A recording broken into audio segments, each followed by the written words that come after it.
LinkedIn at the moment, you see basically two extremes, right? You have people that absolutely hate automation and say never ever use automation, literally personalize everything. And then you have another camp, which is about sales is a numbers game, right? So reach as many of your total addressable market as possible. I sit somewhere in the middle. So when it comes to automation, you have to be very thorough. So if you're using, there's those horror stories, right? Which I think everyone who's use some kind of automation platform, whether that's Cognizant or something else, has seen those horror stories where it's like hi first name because they got the tag wrong. So it doesn't say hi Oscar, it says hi first name, and that goes out to like 1,000 people. I think where automation is very bad is where you essentially use a one size fits all approach. So what you do is you don't actually segregate your list, right? So you may see you've got 3,000 people in a list that are your fit your ideal customer profile. But within that, there's going to be a lot of different sections, right? There's going to be your job titles that you target, because most companies will target a few different job titles. Some will target, like 10. We typically target 3, for example, which is heads of marketing, heads of sales, and then CEOs or founders if they're smaller companies. But I know the pains and what they're looking for are all very different. So I want to split those at least, because then the messaging is going to be different. And then you've also got things like industry, right? If you've got a lot of case studies in one industry, then build a whole sequence just for that. So separate by that.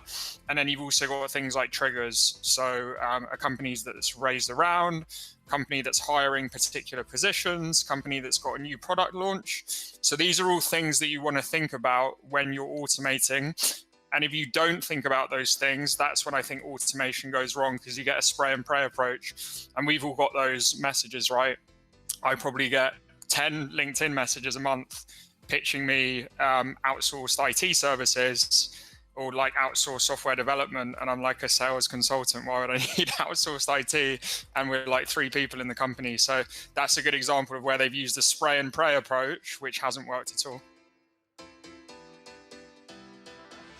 It's essentially tasks where you don't need that personalization element. So I can give you an example now.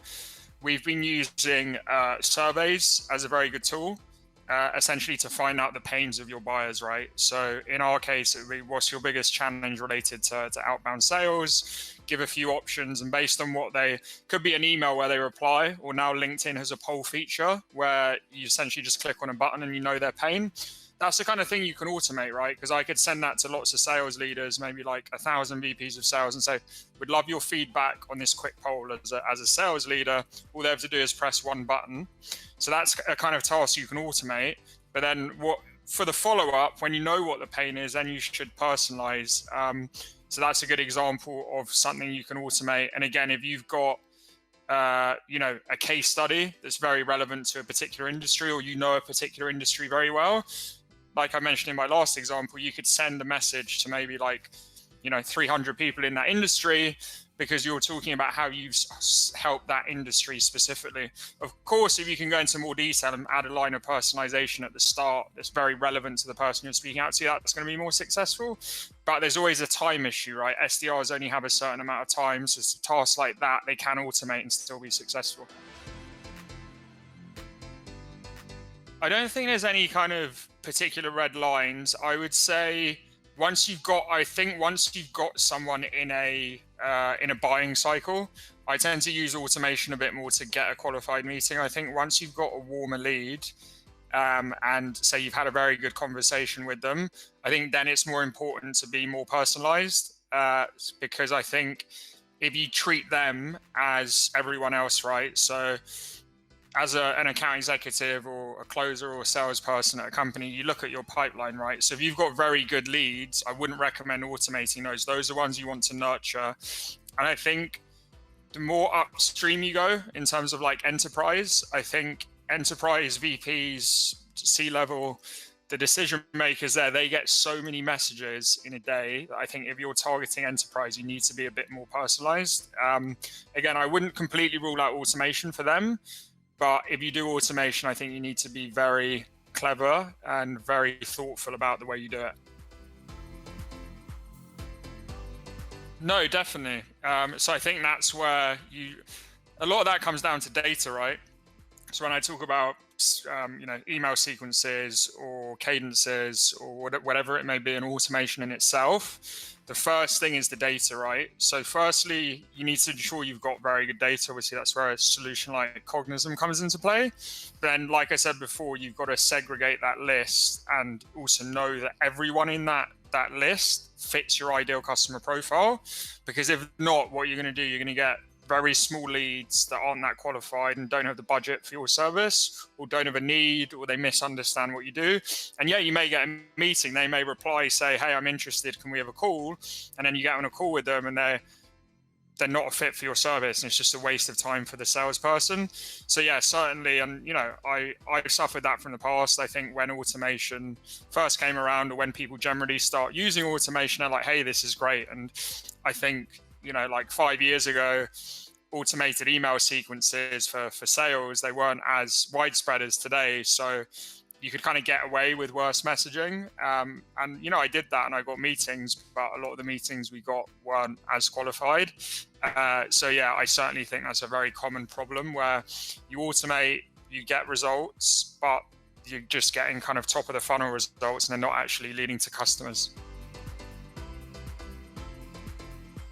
With this one, I think people overthink it a bit too much. I think if you do it a lot, right, I think this is where the whole CRM integrations and having a very good sales operations team, which is actually not my strength at all. I'm terrible at sales operations. I'm one of those people that sales teams normally complain about you haven't filled in the notes properly, etc. But I understand the sales operations position is very important. And this is where I think when you do a campaign, don't worry about annoying someone and them saying unsubscribe, because often 3 months later, they won't even remember who you are. But having said that, there will be some people who do remember who you are. And then if you get another salesperson in your company contacting that person, that can be bad for your brand reputation. And they're like, these guys, they harass me, they don't care about me, especially in Europe now with GDPR. You've got to be a lot more careful. So I think that's where, a very good CRM system and making sure it's clean, having a good sales operations team, that comes into play a lot, because that's the worst thing you can do essentially is to automate messages. Again, automate messages like to your current customers. That's something that could happen. You could send an automated message to a current customer by accident. It's a sales message. That customer may not be so happy with something that's happening at the company, and that pushes them over the edge to actually leave. So I think that's where your CRM hygiene is very important when it comes to automation and brand reputation.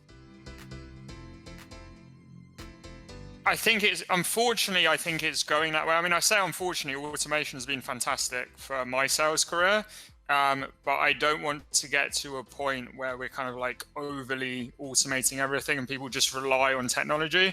And I even see it often with younger salespeople, and I was probably even guilty of this when I started sales, is they rely too much on technology, right?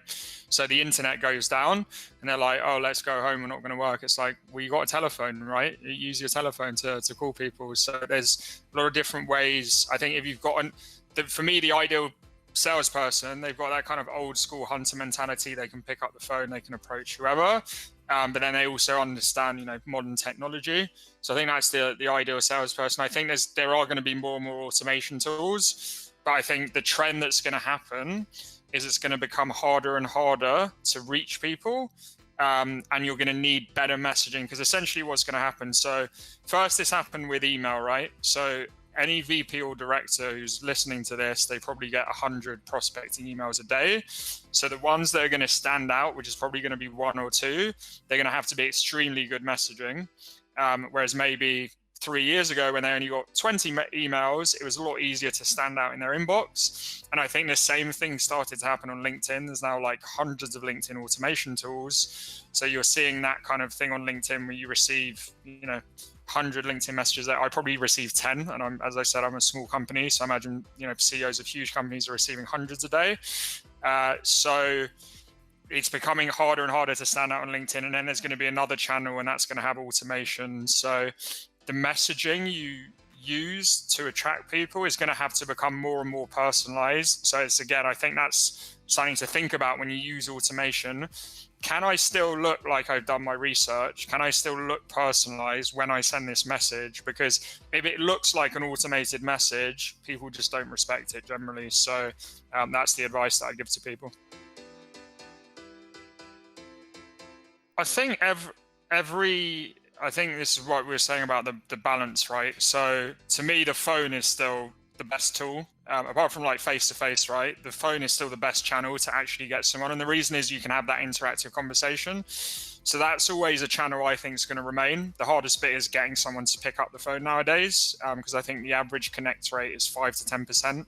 So when I say that, I mean, someone actually picks up the phone, right? So that means you may have to call someone 10 to 20 times if they don't know your number for them to pick up once. Having said that, it's worth doing those 20 calls, because if you actually have a conversation with someone, it helps a lot. And I think it's that old school mentality of, yeah, I'm going to cold call someone, but actually using technology, right? So in the background, sending them emails. You could send them automated emails that are building awareness, send them personalized LinkedIn messages. And then when you call them as well, you could go on their LinkedIn profile, do some research, go on their company website, and then say, you know, this is a cold call approach we use. So, hey, Jeff, notice you're the VP of marketing at Joe Blogs Inc. and you run the SDR team.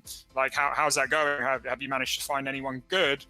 And then, you know, it seemed, even though it's a cold call, I've never spoken to this guy, it seems like a warm call because I've actually done my research. So I think it's about using different technologies to do calls and do your research.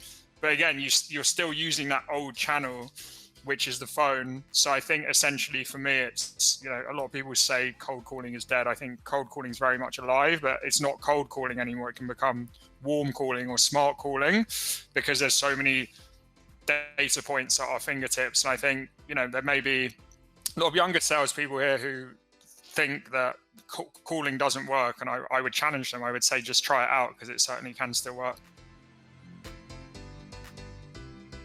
No, I actually think it's making it more interesting. I think it's making it more difficult, but more interesting. And I think as well, just to clarify what you said, I would actually say I started in the more like, I think I was that person I was talking about before where I relied on technology. So I never used to cold call that much. I used to use email and LinkedIn a lot more than calling. I would call, but I'd call more warm leads, you know, marketing leads or people that I knew were a very good fit for the service. And then, so my colleague Lawrence now, so we actually met at my old company, CloudTask, and he used to get so many meetings on the phone, and also the CEO of CloudTask, Amir. And I was like, hold on, like you can get results off calling. So they kind of educated me on that sense. And I realized the power of cold calling. And then at the start as well, I wasn't able to connect with anyone. So I was like, oh, this doesn't work. And then they were like, no, you need to call a lead like 10 to 20 times for them to pick up.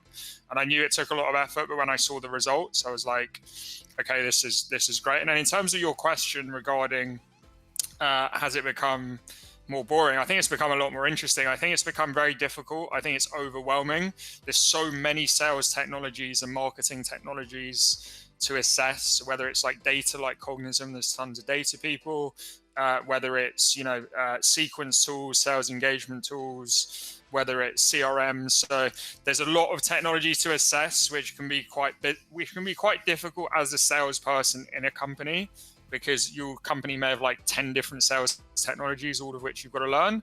Then it can be difficult for me as a business owner looking at, one, these technologies that I'm going to use for Growth Genie, and two, the advice for our clients, right? Because we have to advise our clients which technologies to use. So I think that's very difficult. But if you use automation right, it's your best friend. So automation is there not to replace humans, it's there to help humans. And I think that's what people sometimes misunderstand when they, you know, hate automation tools. If you use automation right, it's brilliant. And, you know, I've probably built maybe 50%, it's probably 50-50 personalization automation. So 50% of pipeline over the years. So we're talking millions of dollars from automation tools. So I'm very thankful to automation tools, but you just have to use them in the right way.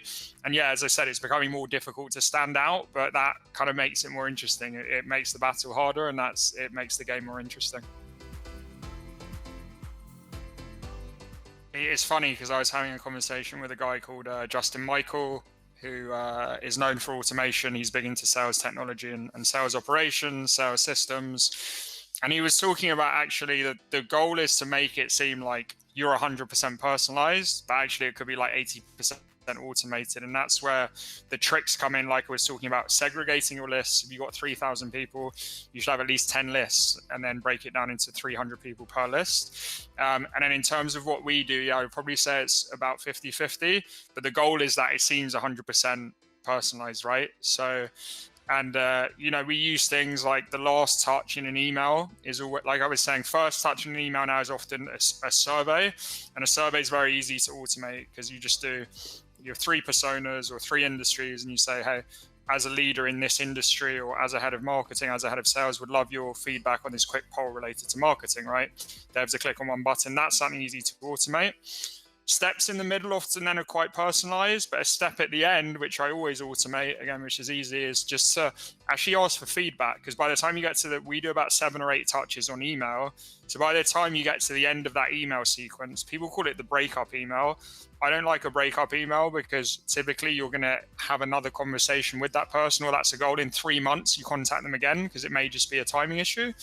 So I prefer the last email to be a feedback email, and that can be automated. And essentially what you're doing is asking feedback from the prospect about how you can improve your outreach. This can do 2 things. One, you can get good feedback. So say I was targeting IT leaders. I'm selling like a cybersecurity product. So it's like a CISO, Chief Information Security Officer. I could say, hey, Jeff, as a Chief Information Security Officer, it seems like now is not the right time to assess email security solutions, but I would love your feedback so that when reaching out to other CISOs, I can improve my messaging. One, if they reply, they're going to give you tips about how you can contact them. I'm not an IT person, so I want tips about how to better speak to and understand IT people. But 2, I've had meetings booked that way because they like the humble approach. People like humble people. And I think the problem we face as salespeople is salespeople generally aren't trusted. It's the least trusted job title or position. So as soon as someone sees sales, they're like, oh, this person's trying to pitch me. So if you can kind of change that and put it back in their court and be like, look, I'm not trying to sell you anything now. It seems like it's not the right time, but I would just love a bit of feedback. Then it's that humble approach. And I've got loads of feedback from doing that, which has helped me to sell to a particular persona or industry. And 2, I've actually booked meetings because they've said, oh, look, actually, it was quite interesting. And I've got these pains, but I don't know if you can help. And then I'm like, well, actually, those pains we do help with, get on a call with them. So that's twofold. And that's a very good step that you can automate at the end of the sequence. So that's the thing to think about. Think about which steps you can easily automate, like a survey or a poll or a feedback email like that. And then think about which steps are better to personalize. Like if you're asking for a meeting, for example, go on their LinkedIn profile, go on their company website, do your research and be like, okay, how can we help this person with their day-to-day job? And that's the only reason they're going to get on a meeting with you. So that's where you should do more of that personalized messaging. For sure. So I'll give a shout out to Cognism, as you were kind enough to invite me on. So Cognism is great because it's got good data, which is always, as I've mentioned at the start of this video, is one of the biggest pains for salespeople and where it goes wrong. You can also segregate using things like I said, so obviously industries, job titles, and then triggers like companies that have raised money or companies that are hiring roles. So that's one. Cognism. The other thing about Cognism, you can actually send out emails from Cognism as well, which is quite cool. And then the other side of it is you may just be looking generally for like sales engagement platform without the data. I'm not going to talk about the big boys actually, so I'm going to talk about a tool called FrontSpin, which is cool because FrontSpin is like an auto dialer. So again, this is more of like an automated calling approach, which some people may not have heard of. But again, if you've got very good lists, right? So you've got a list of 100 people you know are from a specific industry and you've helped that industry before, you may not need to do that research before a call. So you may know these are the questions that I ask. So, as a leader in consumer packaging goods, you may be looking at where to open new stores next year and ask them a question about that. But if you've got a list of 300 people, you can call all of those. So what front spin does, it's a power dialer. So as soon as you hang up on one person, it will automatically call the next person. So it's quite a powerful tool for doing that. So those are the two tools I'd recommend on the automation side. And then you've got automation like call recording. So Refract is a cool tool that I'd recommend. So that will automatically record all of your calls. And then it's got some cool stuff like conversation intelligence. So it will tell you you're speaking too much, right? So I always say, and a great rule of thumb for when you're doing sales is the prospect should always be talking more than you, because your goal is to find out about them and then present your solution. And even when you're presenting your solution, you should be asking questions. So if I'm coaching someone and it says, they spoke 60% and the prospect spoke 40%, I say you need to change that. You need to be 40% and then you need to be 60%. And Refract is a tool that can help you do that.